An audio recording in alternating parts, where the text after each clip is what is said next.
ভূমিধস বিজয় পাওয়ার পরও আনন্দে গা ভাসিয়ে না দিয়ে একের পর এক ইতিবাচক কর্মসূচির মাধ্যমে আলোচনায় ছাত্র শিবির সমর্থিত ঐক্যবদ্ধ শিক্ষার্থী জোট একের পর এক ইতিবাচক উদ্যোগ নিয়ে ক্যাম্পাসকে ঢেলে সাজাচ্ছেন তারা। শিরোনাম হচ্ছেন গণমাধ্যমের। বিশেষ করে শিবির নেতাদের ৮ কাজ আলোচনার জন্ম দিয়েছে।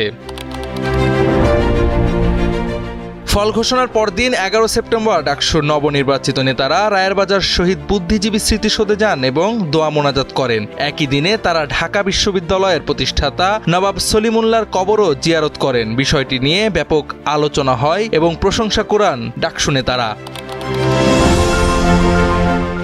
নতুন ভিপি সাদেক কায়েম এবং জিএস এস এম ফরহাদের নেতৃত্বে একটি প্রতিনিধি দল সাবেক ভিপি নুরুল হক নূরের সুস্থতা কামনায় হাসপাতালে যান। তারা নাগরিক ঐক্যের সভাপতি মাহমুদুর রহমান মান্নার সঙ্গেও সাক্ষাৎ করে পরামর্শ নেন।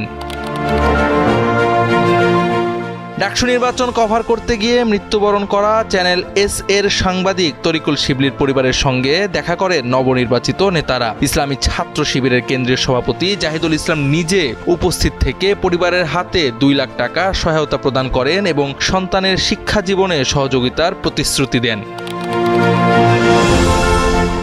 ১৪ সেপ্টেম্বর উপাচার্য নিয়াজ আহমেদ খানের সভাপতিত্বে ডাকসুর প্রথম কার্যনির্বাহী সভা অনুষ্ঠিত হয়। এতে সংখ্যাগরিষ্ঠ প্যানেলের প্রস্তাবের ভিত্তিতে বিশ্ববিদ্যালয় সিনেটে ৫ জন ছাত্র প্রতিনিধি মনোনীত হয়। ১১ সেপ্টেম্বর মুহসিন হলের শিক্ষার্থী সাখাওয়াত সরকার দুর্ঘটনায় আহত হলে ভিপি সাদেক কায়েম ও কার্যনির্বাহী সদস্য আনাস ইবনে মুনির হাসপাতালে গিয়ে তার খোঁজখবর নেন। ১৬ সেপ্টেম্বর অমর ২১ হলে শিক্ষার্থী নাফিস খন্দকার মৃত্যুবরণ করলে ডাকসুর নেতারা জানাজায় অংশ নেন এবং প্রক্টোরিয়াল বডির সঙ্গে ক্যাম্পাসের নিরাপত্তা বিষয়েও আলোচনা করেন।